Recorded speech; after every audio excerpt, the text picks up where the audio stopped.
Olá, meu nome é Bruno, sou professor do Departamento de Fisiologia e Biofísica da UFMG e hoje a gente vai conversar sobre aprendizagem e memória. Lembrando, antes dos slides, que todos os direitos de imagem estão reservados à Universidade Federal de Minas Gerais, que são proibidas qualquer forma de utilização, aquela coisa toda que vocês podem ler aqui, tá bom?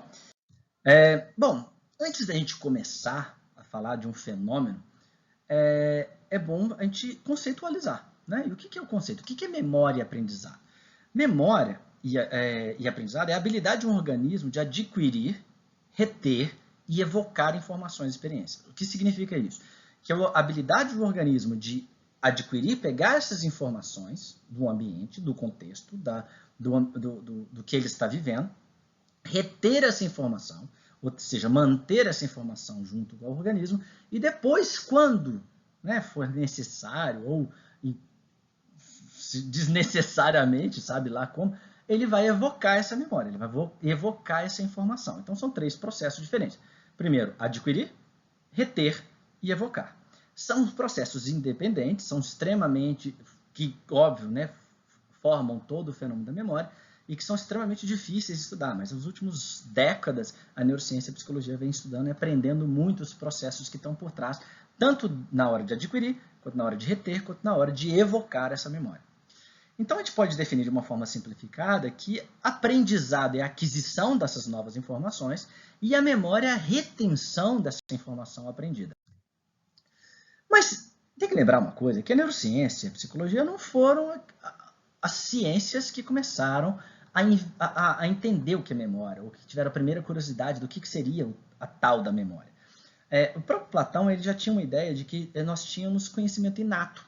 Então, o que aprendizado ele vem através da reminiscência, através de lembranças do conhecimento que a gente já existia na nossa alma, em nós mesmos, tá? No mundo das ideias.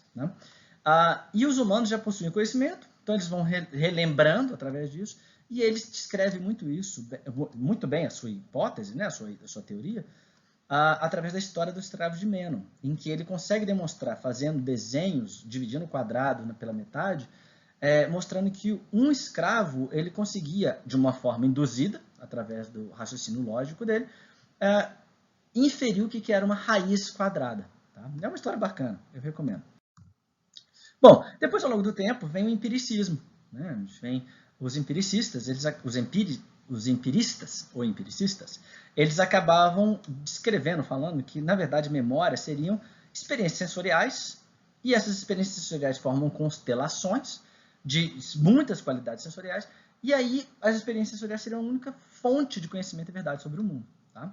É a famosa teoria da tábula rasa, que nós seríamos tábulas rasas e que seriam escritas, através da experiência, nós escreveríamos nessa tábula rasa. Tá? E com isso vem a ideia do associacionismo. O que seria a ideia do associacionismo?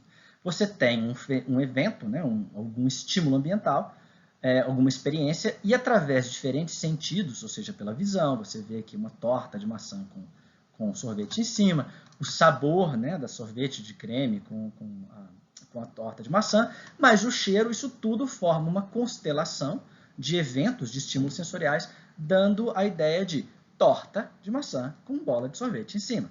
E aí, o fato de você sentir o cheiro, você praticamente já enxerga a torta. O fato de você sentir o sabor, você mesmo de olhos fechados, você enxerga a torta. Então, isso seria então, uma constelação de experiências sensoriais formando essa memória associacionista. E vários filósofos empíricos trabalharam em cima disso filosoficamente falando. Obviamente, John Locke, David Hume, que eles falavam que vários fatores afetam os níveis de associação.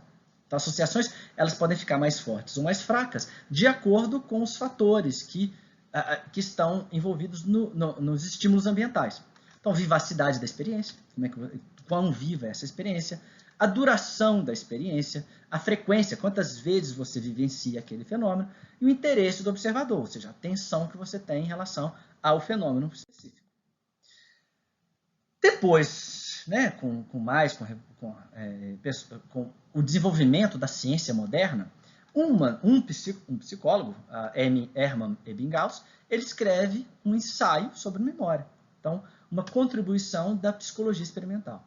E o que é interessante nesse trabalho, nesse ensaio do Ebbinghaus, é que ele pega aquilo que os filósofos empiricistas, empíricos, falavam, e ele começa a testar na prática, através do método científico, se aquilo realmente estaria envolvido na formação das memórias. Então, uma das coisas que ele faz é pedir para o indivíduo para ele repetir várias vezes uma sequência de sílabas e ver se essa pessoa memorizava. E ele percebeu que quanto mais você repete, maior o número de sílabas são memorizadas. É interessante, né? Porque a gente pensa que isso é senso comum, mas Ebbinghaus foi a primeira pessoa a fazer o teste para demonstrar que realmente repetir levava à memorização. E a mesma coisa ele fez com o tempo de recitar cada sílaba. Quanto mais o tempo para recitar a sílaba, maior era o número de sílabas memorizadas. E, obviamente, uma das outras pessoas, né, que a gente sabe, que sempre eu falo nas minhas aulas, que ele realmente revolucionou a ciência na forma de enxergar, neurociência principalmente, né, não é principalmente, mas é uma delas, Darwin. E o Darwin ele dá a ideia de continuidade biológica. O que significa isso? Que o ser humano não é especial, né? Ele faz parte de uma continuidade evolutiva, então ele tem muitas similaridades com os outros animais.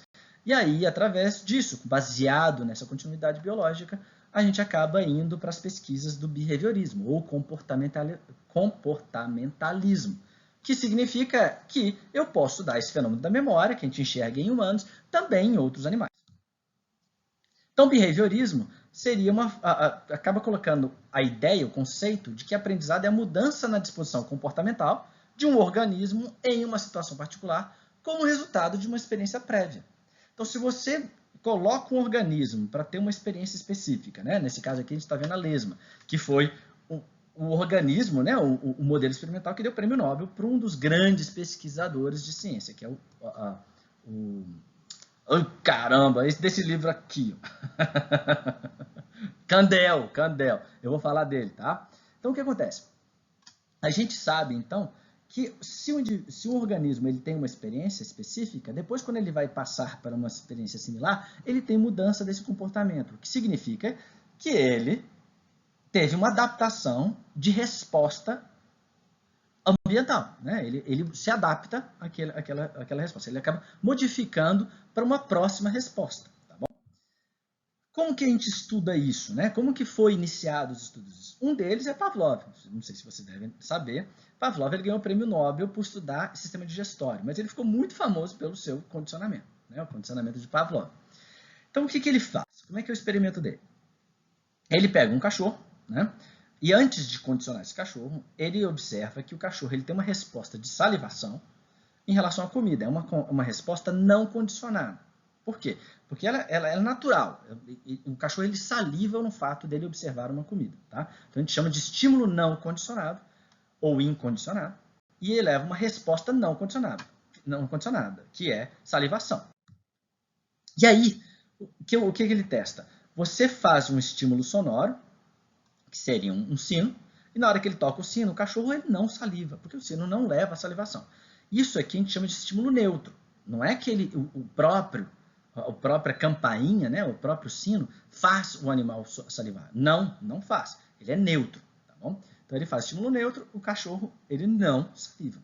Só que depois ele faz o experimento em que ele coloca o sino junto com a comida. Então ele faz o sino, comida, sino, comida. Então o estímulo neutro ele começa a ser associado ao estímulo não condicionado, que é o sino não faz salivar, mas a comida faz salivar. Então o sino antes da comida faz com que o cachorro salive por causa da comida.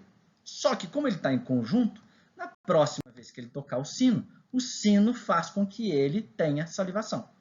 Isso significa que o estímulo agora foi condicionado. Ou seja, aquele estímulo neutro, agora ele dá a mesma resposta do estímulo não condicionado. Então ele ficou condicionado, o estímulo neutro, ficou condicionado ao estímulo não condicionado. Então o fato de eu tocar somente o sino nesse momento faz com que o cachorro ele salive, mesmo que o sino não tenha não seja um estímulo que seja diretamente relacionado à salivação. Tá bom? Então isso é um aprendizado, é uma forma de estudar memória. E, obviamente, a gente consegue estudar, foi melhorado, foi aperfeiçoado, foi deixando mais complexo, olhando outras variáveis em cima do condicionamento. Um dos pesquisadores que faz essa pesquisa para olhar a teoria do reforço, que ele chama de teoria do reforço, é olhar a ação do animal em relação à resposta. Tá? Então, não é mais só um condicionamento passivo, em que você faz dois estímulos, né? Um estímulo neutro mais um estímulo não condicionado, e isso leva ao condicionamento, mas agora ele faz um estímulo ativo. O animal, o organismo, ele tem que fazer alguma ação, nesse caso do camundongo aqui, ou do rato, é apertar uma alavanca, e aí o ato dele agir faz com que ele aprenda que se ele tiver uma ação, ele vai receber um reforço, um retorno em relação àquela ação que ele teve. Então, Skinner ele chama de reforço positivo, no caso da comida. Então, o animal aperta, o organismo aperta a alavanca e ele recebe um reforço positivo, que é comida, prazer, ou recebe punição, é um choque. Então, ele escuta um som e leva um choque. Então, ele associa o som ao choque. Tá? Então, essas duas formas de aprendizado, de forma positiva ou através da punição. Então vamos lá, agora eu vou mostrar para vocês um vídeo de um exemplo de condicionamento operante, em que o animal ele tem que fazer uma tarefa para ganhar uma recompensa. Tá? Reparem só, aqui nós temos aí um pombo, ele tem que ficar aqui nesse espaço, acende uma luz, ele vai lá bicar, bica, abre comida, disponibiliza comida, ele volta e come. Só que ele não pode ficar aqui esperando a luz só acende se ele ficar aqui. Ó. Então ele fica esperando. Então, ele tem uma estratégia, já um planejamento, ele tem que esperar nesse canto de cá, para depois bicar aqui para disponibilizar comida. Reparem que são várias etapas de sequência de comportamento que ele tem que apresentar para que ele receba a comida. Então, reforço, tá bom? É bonitinho demais, né? A gente fica assim, lá, e ele fica olhando de rabinho de olho, né? Canto de olho. O que é mais interessante é lembrar que a gente faz a mesma coisa com o celular, o tempo todo. Facebook, Instagram, TikTok, essas coisas todas. E lógico, né, ao longo do tempo, essas pessoas vão cada vez mais se aprofundando, entendendo, procurando e compreender como funciona a memória. Um desses pesquisadores chama Carl Lashley. Lashley ele foi interessante porque ele levantou uma hipótese que as funções da memória estão distribuídas no córtex. Ele fez vários experimentos, principalmente com gatos, lá na década de 20 e 30, em que ele fazia lesões no córtex do gato e ele foi estudando, foi entendendo, tentando entender como é que são essas memórias, distribuição das memórias no córtex. Então, essa foi a primeira hipótese que ele levantou. A segunda hipótese é que as funções das memórias estão integradas com funções intelectuais e perceptuais. Nesse caso, a gente vê que tem uma limitação em relação à técnica, porque era muito através de lesões. Então, fazendo lesões no cérebro, obviamente, vai chegar um ponto que ele vai ter dificuldades, o organismo vai ter dificuldades não só de evocar memórias ou de aprender alguma coisa, mas também de efetuar funções executivas. Faz todo sentido. Foi até mesmo por causa do Lashley que foi cunhada aquele mito, né? aquela mentira que nós não usamos 100% do nosso cérebro, porque ele fazia lesões e o animal não mostrava alterações do comportamento. Então ele falava, não, então eu faço muitas lesões, é só a partir de um ponto é que aparece o déficit do comportamental desse animal. Então, nós teríamos aí uma reserva cerebral que a gente não utiliza. Esse é o mito, ele nasce com o Lashley. Tá? Mas o Lashley ele foi fundamental, principalmente para essa parte de distribuição das memórias no córtex. Tá bom? Mas lembra o seguinte, ele vem com essa ideia de que as funções da memória estão integradas com funções intelectuais e perceptuais, por causa da limitação da técnica, como eu disse. Até chegar ao famoso caso do HM. HM chama Henry Gustav Molaison, hoje a gente sabe o nome dele, ele faleceu em 2008. E o HM, ele era um indivíduo que tinha muita crise epiléptica, ele não conseguia parar, nada funcionava naquela época. E ele acabou fazendo uma cirurgia para retirar a parte do córtex dele, do cérebro dele, que era o início, o ponto de origem das crises epilépticas dele. Então, em 1953, ele fez essa cirurgia, era uma região do córtex temporal medial, tá? E ele fez cirurgia para parar com a epilepsia e, pela primeira vez, a gente vê um caso de uma pessoa que faz cirurgia numa região específica, que nós sabemos qual que é, e ele apresenta uma dificuldade ou uma completa capacidade de aprender coisas novas. Tá? E isso foi um caso famoso, todo mundo quis pesquisar, e a pessoa que pesquisou mesmo foi a neuropsicóloga Brenda Milner, uma canadense, lá de Montreal, que dissecou, estudou muito o caso do HM. Tá? E uma das coisas que a gente aprendeu com o caso do HM, a gente aprendeu muito sobre memória com o HM, então, lembrando aqui, foi que, primeiro, ele tem né, uma cirurgia, a gente pode observar aqui que ele é retirada a parte do córtex, do córtex temporal medial. Então a gente vê aqui é retirado o hipocampo, tá? Então todo aqui, ó, o hipocampo, ele foi retirado do paciente do HM, dos dois lados, dos dois hemisférios. Temos retirado do córtex entorrinal, do peririnal, então são regiões que a gente aprende depois que está envolvido com memória, tá bom? Então, HM é a pessoa que a gente consegue descobrir esse fenômeno, essa característica específica da memória. E uma coisa que foi uma mudança de paradigma com o HM, como eu falei para vocês, é que antes acreditava que a memória estava associada com outras funções cognitivas e intelectuais. Mas com o HM não teve déficit intelectual, ele não teve déficit cognitivo, ele não teve perda de funções cognitivas, ele só teve perda da capacidade de aprender. E olha, capacidade de aprender, olha que interessante. Então, uma coisa que a gente aprendeu com o caso do HM é que memória é uma função cerebral distinta, separável de outras funções perceptuais e habilidades cognitivas. Então, ela é separada. O HM ele tinha total capacidade de continuar agindo com outras funções, mas ele não conseguia aprender coisas novas. E a gente aprendeu que a região medial do lobo temporal é importante para a memória. Hipocampo, córtex peririnal e o córtex entorrinal, como eu falei anteriormente aqui. E qual que foi o experimento famoso da Brenda Milner com o HM? É o famoso experimento em que o HM ele tem que desenhar uma estrela, tá, dentro de uma estrela pré-formada. Então, seria basicamente o seguinte, você tem uma estrela grande, uma estrela pequena, e aí ele tem que desenhar entre essas duas estrelas, na borda, sem passar, sem errar, sem encostar nas linhas da estrela maior e da estrela menor que está dentro. Tá? Mas isso olhando no espelho, ou seja, ele tem que desenhar olhando pelo espelho. Então, os movimentos eles ficam contrários. E o que foi interessante? O HM ele aprendeu com o tempo, mas ele aprendeu a memória motora. Ele não lembrava que ele tinha feito experimento anteriormente. Então, era basicamente, a Brenda Milner chamava ele e falava assim, olha, o experimento é, você está vendo essa estrela, uma grande, uma pequena? Você vai desenhar dentro dela e a gente vai contar quantas vezes você erra, tá bom? Beleza. Então, ele vai lá, põe lá no primeiro dia, ele faz o experimento, ele desenha e ele erra muito, porque toda vez com espelhado, né, ele vai errar nessa tarefa. No dia seguinte, a Brenda Milner fala assim, você já fez a tarefa? Ele fala, não, nunca fiz, não me lembro de fazer essa tarefa. Por quê? Porque ele não tem a memória episódica, a memória daquele episódio que ele desenhou antes. Mas o que ela percebe é que ele aprende com o tempo. Reparem só nesse vídeo da Brenda Milner mesmo contando, está em inglês, tá? Então vou deixar aqui rodando um pouquinho, contando dessa história desse experimento. Reparem só. The next involved a pencil, a mirror, and again, Brenda Milner. Essa é a Brenda Milner. She did this brilliant test in which she had HM draw the outlines of a star without looking at the star, but looking into a mirror. Ele tem que olhar pelo espelho e desenhar entre a estrela grande It's e a hard at estrela first to pequena. draw within the line, but could HM, like people with normal memory, learn to do it with practice? Mas a pergunta é, será que ele After aprende com 3 a days prática? and 10 trials, his performance was nearly perfect. Depois de 3 dias, 10 Yes, and vezes I por thought dia? this would be difficult. Essa é a Brenda But Milner. it looks as though I've done pretty well. He had no memory of all these learning trials that he had been through and the beautiful learning. And that was the real contrast. So, HM could remember a motor. Ou seja, o HM ele conseguia aprender e lembrar o movimento, a memória motora, mas ele não conseguia lembrar da memória episódica.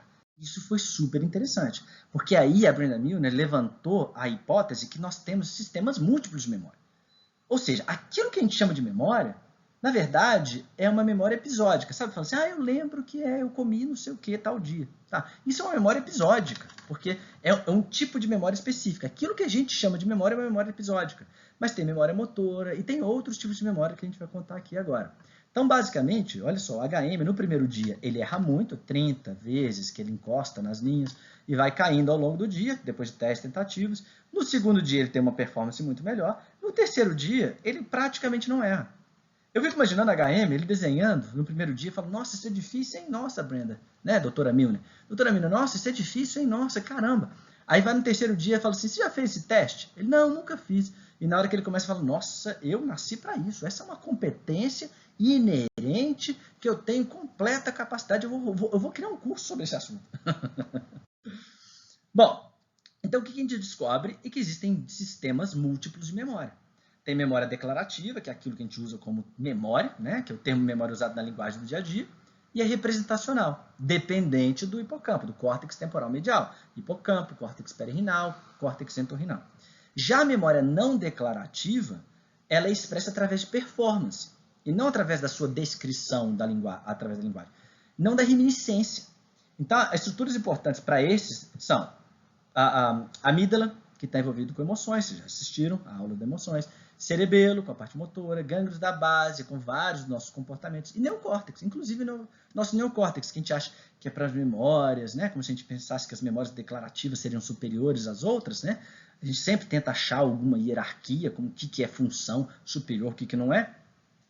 E sempre fala que o neocórtex está envolvido com isso, por isso que o ser humano é especial. A gente vê que memórias não declarativas também precisam da ativação do neocórtex. Então, habilidades, hábito, memórias emocionais, perceptuais, condicionamento simples, não são memórias declarativas e não são dependentes do hipocampo.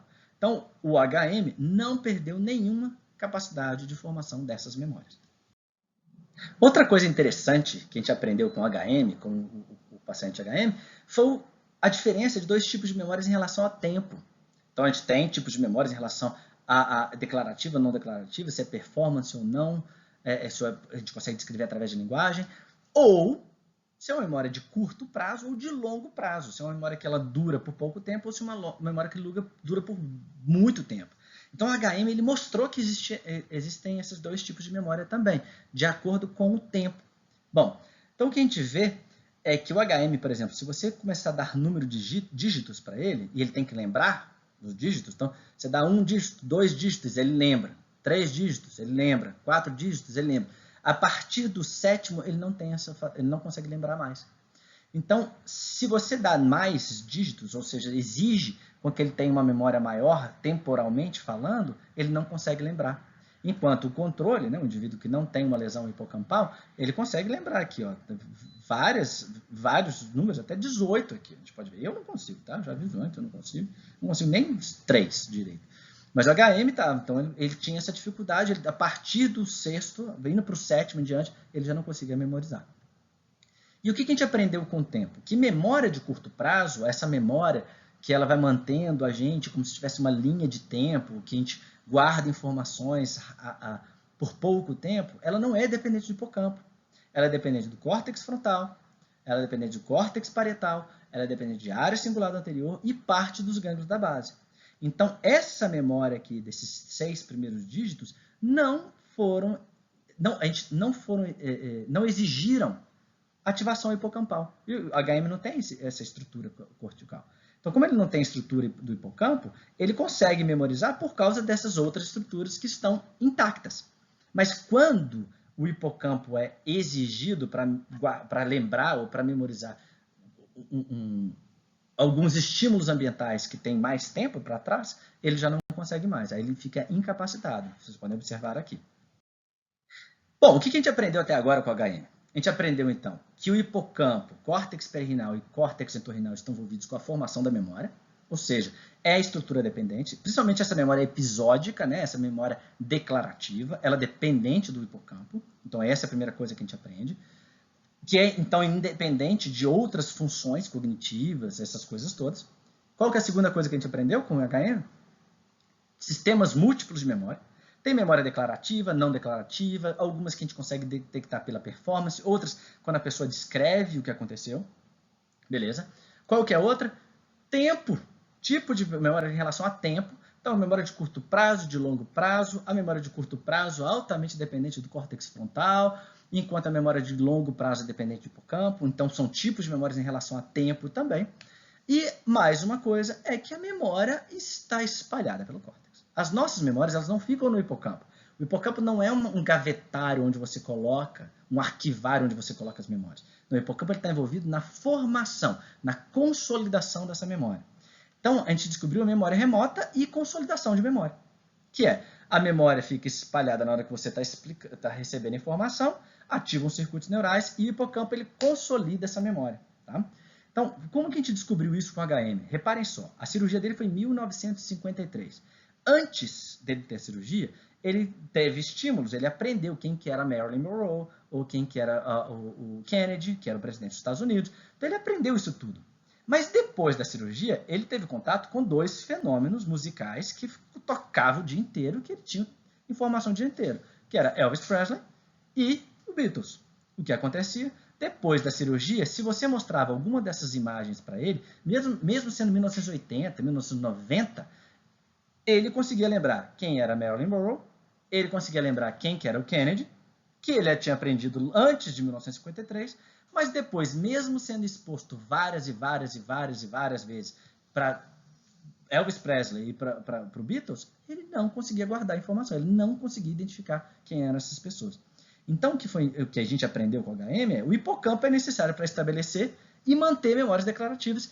E essas memórias, o hipocampo, o que ele faz é reforçar e consolidar esses circuitos neurais que estão espalhados pelo seu córtex. Então, o hipocampo não é onde fica a memória, mas é a estrutura que fortalece e consolida os circuitos neurais que estão espalhados no seu córtex.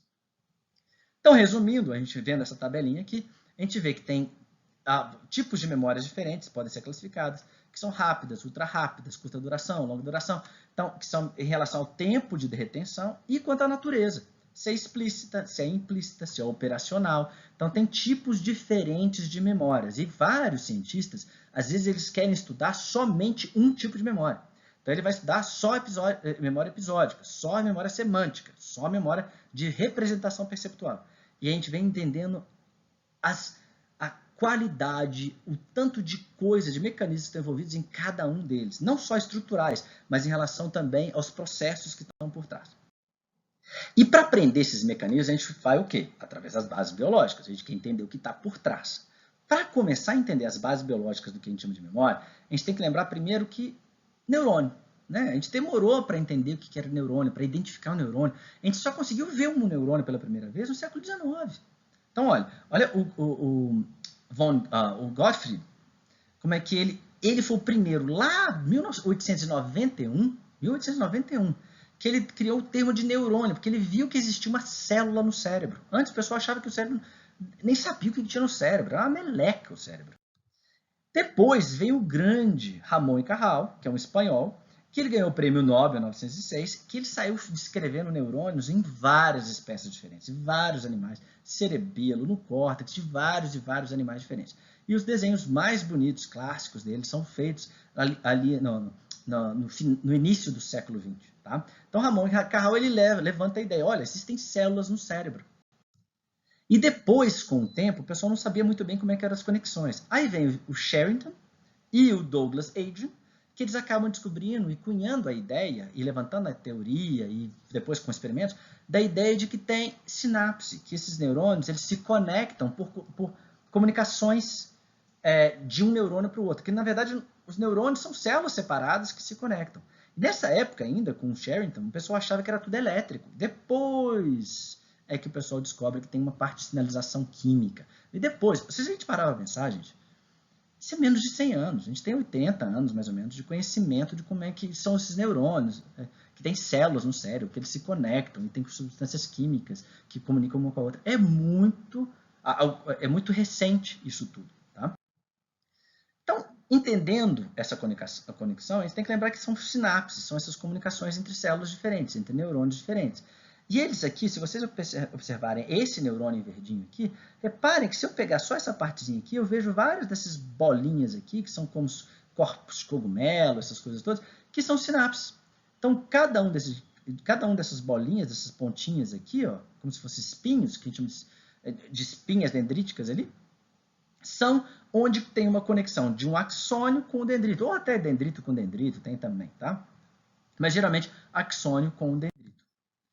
E aí o que acontece? Hoje nós sabemos que essa comunicação entre neurônios diferentes formam as memórias. Até um tempo atrás, imaginava que as memórias estavam nas sinapses. Vocês vão ver que não. As sinapses fazem parte da formação da memória. Como que isso acontece nessa conexão? Nós temos um neurotransmissor muito importante para a formação de memória, que chama glutamato. Então, o glutamato é um neurotransmissor que, nesses neurônios que formam as memórias, Esse glutamato é liberado, ele liga receptores do glutamatérgicos, a gente tem dois exemplos, AMPA e NMDA. Tá? São dois receptores que estão envolvidos com memória. Esses receptores eles fazem com que tenha despolarização de membrana. E uma coisa que é muito interessante é o tal do BDNF. O BDNF é um fator neurotrófico derivado do cérebro. Então, o que acontece? Com a ativação desses neurônios ativados de novo, ou seja, fortemente ativados, pelo glutamato, né, eles liberam BDNF que se ligam ao TrkB. TrkB é o receptor de BDNF. Tá?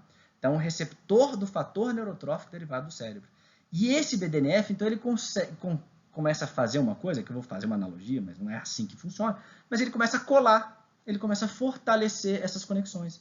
Então, o fato de reativar esses circuitos, liberar glutamato fazer com que tenha liberação de BDNF, né, com a ativação desses neurônios.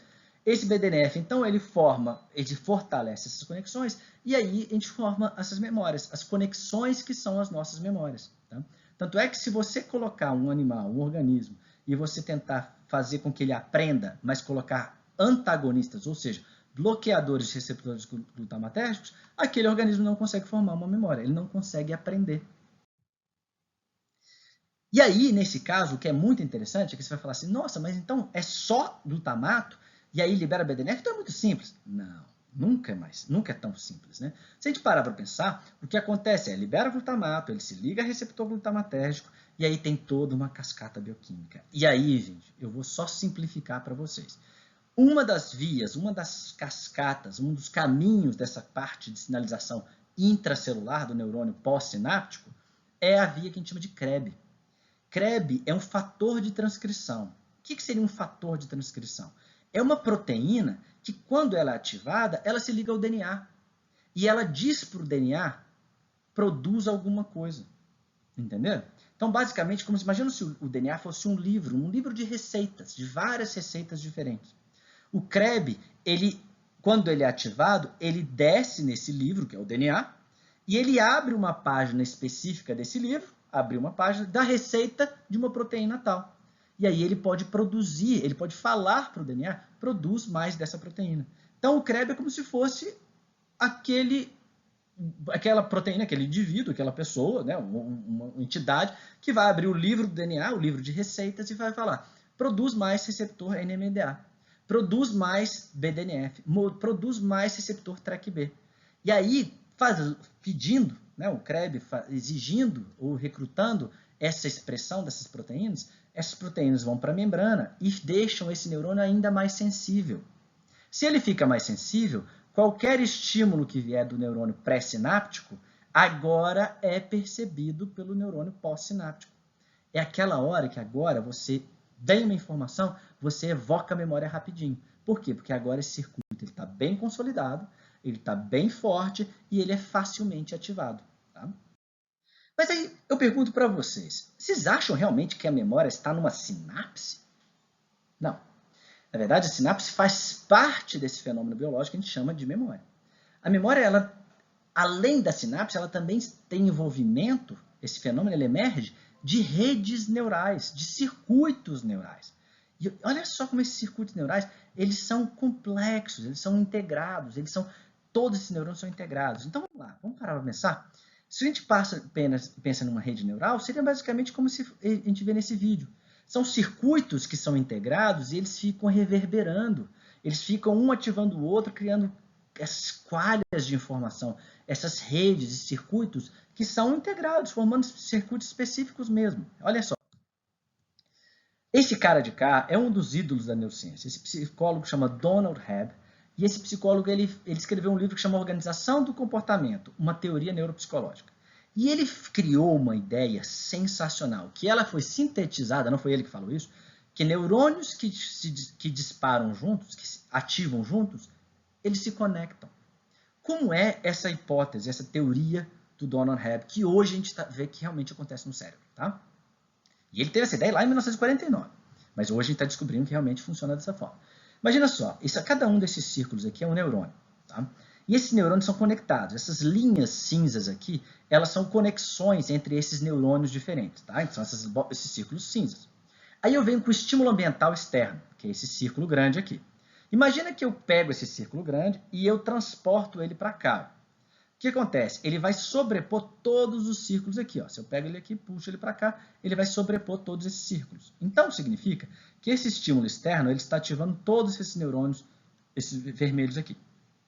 O que acontece? Então, eles ativam, eles reverberam, eles continuam ativando, e como eles são conectados, reparem só que as conexões agora ficaram com vermelho mais escuro. Ou seja, eu fortaleci dentro daquele, todo aquele mecanismo que agora a gente sabe como é que funciona, com CREB, BDNF, glutamato, eles se conectam, ficam mais fortes. Lembra que o Donna Hebb não sabia nada disso, hein? A gente descobriu isso depois do Donna Hebb. Eles ficam mais fortes, essas conexões agora estão mais fortes, e aí eles apagam. Por quê? Porque ele não está tendo mais estímulo externo mais. Aí o que acontece? Depois eu pego um estímulo, um semi-estímulo, tá? Um estímulo fragmentado, ou seja, esse círculo, só esse pedacinho de cá, esse pedacinho de cá, esse de cá, esse de cá. E quando eu transporto ele para cá, ele só vai ativar esse neurônio, esse aqui vai ativar só esse de cá, esse aqui só esse de cá, e esse de cá só esse círculo específico. Só que como agora eles são fortemente conectados, reparem só que eles são muito mais cinza que os de cá, um cinza mais escuro, o que acontece? Eles estão conectados, facilita, se um grita, os outros também começam a gritar. Então, esses estímulos fragmentados evocam a imagem de um círculo. Tanto é que a gente consegue enxergar mais ou menos um círculo, mesmo que seja uma coisa fragmentada. Olha que ideia genial desse psicólogo Donald Hebb. Tá? E como eu falei para vocês, ele é citado em quase todos os artigos de neurociência, porque a gente é apaixonado com esse cara. E aí a gente começa a entender, então, essa ideia de que neurônios que disparam juntos se conectam e ficam fortalecidos. Uma coisa que é legal, porque a gente já viu essa hipótese, né, essa teoria do Donald Hebb, a gente já viu muito em animais. A gente hoje consegue manipular várias da formação de memórias em animais e tal. Mas a pergunta vem, e humanos? Será que isso realmente funciona em humanos? Olha que interessante esse experimento que aconteceu com humanos em 2008. Tá? E é o caso de um paciente que ele tinha epilepsia, tá? Epilepsia complexa generalizada. E para entender onde era o foco inicial da epilepsia dele, colocaram um monte de eletrodos no cérebro dele, vários no cérebro dele todinho, para identificar onde era o início, o foco inicial, onde começava a origem da epilepsia generalizada dele. Então começa num pontinho e depois ele espalha pelo cérebro todo. Tá? Identificando onde é o foco inicial, você pode fazer uma cirurgia, você tira aquele pedacinho do cérebro e aí a epilepsia para, tá bom? Bom, e aí o que acontece é o seguinte. Colocam esse paciente na cama, ele tem que ficar lá no hospital durante o tempo todo, esperando quando que vai aparecer a primeira crise epilética, para identificar no EEG, né, o eletrocefalograma, onde foi o foco inicial, em qual eletrodo foi o primeiro. E enquanto isso, enquanto ele estava esperando, ele estava assistindo televisão. E apareceu os Simpsons, o desenho dos Simpsons. E o que foi intrigante é que quando apareceu o desenho dos Simpsons, um dos eletrodos ativou. E aquilo deixou todo mundo muito intrigado. Peraí, a gente achou o neurônio ou o circuito da memória dos Simpsons desse cara? Olha que interessante o que a gente vai discutir aqui agora. Então vamos lá. Vocês vão identificar, que eu quero que vocês vejam aqui, vamos começar o vídeo. É isso aqui, ó. Welcome. O que vocês estão vendo aqui é a tela que esse paciente está vendo. Tá vendo? Então, essa aqui é a tela que ele está visualizando. Esse de cá, esse traço aqui, é o traço da ativação de um neurônio, da percepção daquele eletrodo, da detecção por um eletrodo específico, da atividade neuronal. E o que vocês vão escutar é o som, tá, do potencial de ação. É o potencial de ação. A gente vai escutar. Pá, pá, pá, pá, pá, pá. Isso é potencial de ação daquela rede de circuito neuronal. Tá bom? Então, reparem só. O que eu quero que vocês percebam primeiro, que vocês prestem atenção, é que antes de ativar esse circuito neural, ou seja, aqui antes, vai aparecer a imagem dos Simpsons. Então, a causalidade é, aparece a imagem dos Simpsons, ativos no circuito. Depois mostram outras imagens. Antes de ativar de novo esse mesmo circuito, mostra mais uma vez a imagem dos Simpsons e depois ativa o circuito. Então, a causalidade é imagem, ativação. Reparem só. Hollywood. Everybody comes to Hollywood, got a dream. What's your dream? I have a dream that one day...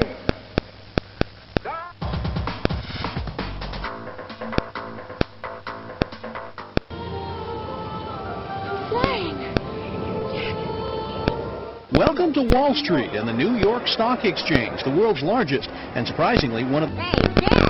Right on time. Get out of here. Now, jump in, Mark. Trust me.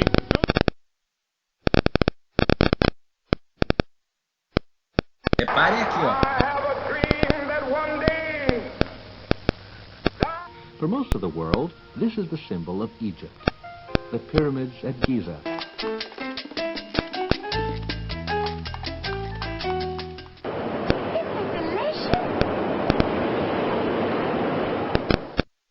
Vai trocar a ordem, ó. Reparem que aqui, ó, vai mostrar Simpsons, depois ativa.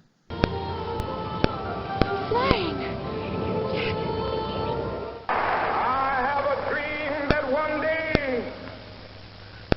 Hey, Dad! Right on time. Get out of here. Now, jump in, Mark. Trust me.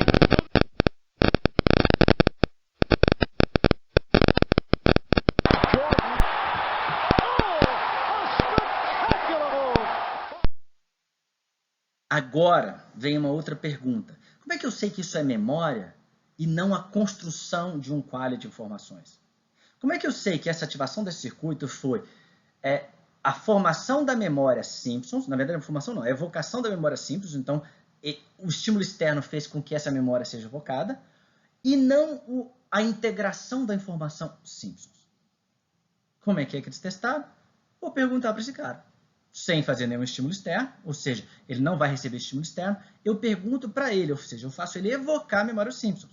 E aí eu pergunto para ele, o que você viu? E aí, nesse caso, eu quero que vocês reparem nisso aqui, ó. Ele vai começar a falar o que ele viu, e vocês vão ver que primeiro, agora troca, primeiro ativa o circuito neural, depois vem a emergência da memória Simpsons. Então, antes tinha sido estímulo dos Simpsons, ativação do circuito. Agora é a ativação do circuito e vem a evocação da memória Simpsons. Aí vem o fenômeno da evocação da memória. Tá? Reparem só.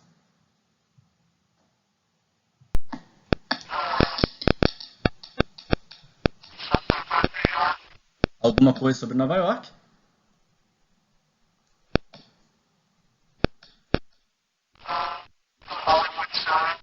Placa de Hollywood, nenhum deles ativou o circuito. Agora repara só. Primeiro.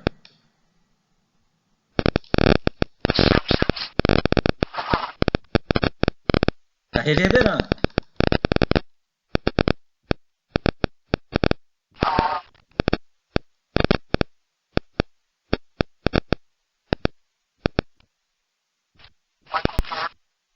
Vocês podem observar que no final, provavelmente ativou, né, se tivesse um eletrodo em outra região, o eletrodo ia falar assim, ó, ativou aqui o circuito Michael Jordan.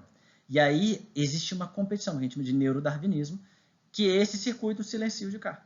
Então, cada hora um ativa, esse fica em silêncio enquanto ativa o circuito Michael Jordan. Aqui ativou o circuito da placa de Hollywood. Aqui, alguma coisa sobre Nova York. Entendeu? Circuitos diferentes. E como é que a gente sabe disso também? Se vocês observarem, tem um caso no livro fantástico, né, do Oliver Sacks, O Homem que Confundiu Sua Mulher com o Chapéu, em que ele conta o caso da senhora O.C. Ela tinha 88 anos de idade, acordou um dia escutando a música da infância. Imagina só se acordar escutando uma música da Xuxa, Hilari Larier. E aí escutou de novo e não parava de tocar. Tanto é que ela reclamava, ela chegou para o Oliver Sacks, reclamou desse fenômeno, que ela não conseguia parar de escutar essa música. O Oliver Sacks conversa com ela e ela reclama que ela não consegue escutar o Oliver Sacks porque a música está muito alta. Olha que interessante. E depois, com mais avaliação, Oliver Sacks descobre que ela tem uma epilepsia causada por trombose no córtex temporal direito. Lógico que não é desse tamanho, tá, gente? Era pequenininho. E aí, essa epilepsia fazia com que ativasse, por causa de uma trombose, ficasse ativando aquele engrama, aquele circuito da memória da música. E a memória da música é a própria música. Então, ela ficava reativando esse circuito neural da memória da música e o tempo todo escutando a própria música. E a gente consegue entender um pouquinho como funciona, como acontece com várias psicoses. Uma alucinação auditiva, provavelmente, quando a gente olha, né, nas imagens, é uma reativação desses circuitos de memórias auditivas, às vezes de forma desorganizada, né? Então a pessoa acaba até mesmo criando alguns discursos desorganizados de alucinações auditivas. Bom, e o que a gente tem de problema de memória? Doença de Alzheimer. Doença de Alzheimer, a gente sabe que o principal sintoma é perda de memória. Ela tem uma herança genética muito forte, que é da enzima ApoE, que leva ao depósito de beta-amiloide. Tá? Isso é tóxico. Tem também hiperfosforilação de proteína tau. Tem um outro fenômeno dentro da célula que acontece. Essa hiperfosforilação da proteína tau também leva à morte neuronal. E o melhor tratamento que a gente tem até hoje é inibidor de acetilcolinesterase e memantina, tá? Que é pouco eficaz, mas a expectativa é que a gente consiga achar um jeito de melhorar, de recuperar ou de tratar Alzheimer dentro dos 5, 10 próximos anos. A gente está andando muito rápido em relação a isso. E para vocês verem como é que tem a morte neuronal, esse aqui é o cérebro de um indivíduo normal, né? Uma pessoa sem Alzheimer. A gente olha aqui o córtex, né, transversal. Quando a gente vê o cérebro de uma pessoa com Alzheimer avançado, a gente vê que tem uma atrofia cortical muito forte, a gente vê que é o espaço que tem entre os giros do córtex, e a gente pode observar que muito afetado o hipocampo. Olha, o hipocampo é realmente muito afetado. Olha o tamanho do ventrículo comparado com o indivíduo que não tem Alzheimer. E o hipocampo, como uma das primeiras regiões afetadas, começam primeiro a dificuldade de formação de memórias. Então, a pessoa tem dificuldade de formar memórias recentes, né? Então, ela tem memória de curto prazo, mas tem dificuldade de formar essas memórias recentes. E depois, ao longo do tempo, com perda do material cortical, do tecido cortical, em geral, não só mais do hipocampo, também começa a perder outros tipos de memória. Bom, tá, beleza. Então, a gente aprendeu como forma a memória, como elas ficam espalhadas pelo córtex, como o hipocampo está envolvido na formação da memória. A gente aprendeu isso tudo. Mas uma coisa que é importante lembrar, e cada vez mais a gente aprende com experimentos da psicologia, é que memória é mutável. O que isso significa? Que toda vez que você evoca uma memória, você ativa aquele circuito neural. E quando você ativa esse circuito neural, você deixa ele vulnerável para outras conexões serem formadas junto com ele. Então, toda vez, e olha que papel interessante de um profissional terapeuta, evocando memórias, você ativa aqueles circuitos neurais, esses circuitos neurais estão ali liberando BDNF, liberando glutamato, tem toda a ativação desse circuito. Ao mesmo tempo, você está tendo estímulos novos, sensoriais novos, que são integrados, que podem ser integrados a essas memórias, fazendo com que tenham conexões de circuitos que antes não faziam parte daquele circuito específico, daquela memória específica, e agora ele faz parte. Entendeu? Então, memória é extremamente mutável. E, com isso, a gente até brinca, né? Todo mundo que gosta, que todos os cientistas, neurocientistas e psicólogos que trabalham com memória, lembram sempre da frase do Proust, né? Em que ele diz que é um trabalho em vão tentar memorizar as coisas, que é fútil, que as memórias nunca param de mudar. E toda vez que você evoca uma memória, você tem uma reconsolidação. E isso é importante. Então, tem reconsolidação, a gente tem consolidação, né? Então, a gente tem aprendizado, que você vai consolidar, você tem o estímulo quando chega, você tem consolidação da memória, você tem a evocação da memória, e toda vez que você evoca uma memória, você tem uma reconsolidação dessa memória. Por quê? Porque você ativa esse circuito novamente, ele produz glutamato, ele produz BDNF, e facilita com que outras conexões, outros neurônios se conectem a esse circuito anterior, prévio, e aí você vai mudando essa memória. Então, a memória que você tenta achar o original, sempre é em vão. A gente nunca vai conseguir evocar a memória original, porque toda vez que a gente se esforça, a gente atrapalha essa memória, a gente muda essa memória. Bom, gente, para finalizar, contar o caso, esse aqui é o HM, né? E uma entrevista dele que foi interessante, perguntaram para ele, você é feliz? E ele falou, sim, do jeito que eu acho que felicidade é. E ele acha legal, né, que ele achava legal que ele estava ajudando outras pessoas, né? Durante a entrevista falaram isso para ele e ele acaba confirmando isso. E o que é interessante é que ele fala, ó, todo dia é um dia só em si mesmo. É como se eu tivesse sempre, todo dia, acordando de um sonho. Eu simplesmente não lembro. Então, o HM, eu acho que é uma homenagem, a gente sempre tem que fazer o HM, porque se não fosse por ele, a gente não sabia isso tudo sobre memória. E hoje a gente consegue fazer todos os experimentos, entender melhor bioquímica, fisiologia, por tudo atrás da memória. iniciado principalmente com o acidente, né, com o sacrifício que o HM teve em sua cirurgia. Gente, obrigado pela atenção, de novo, tomara que vocês tenham curtido essa aula, se cuidem, lembrem-se que a gente está numa fase muito difícil, e a gente se vê logo logo. Beijão para vocês.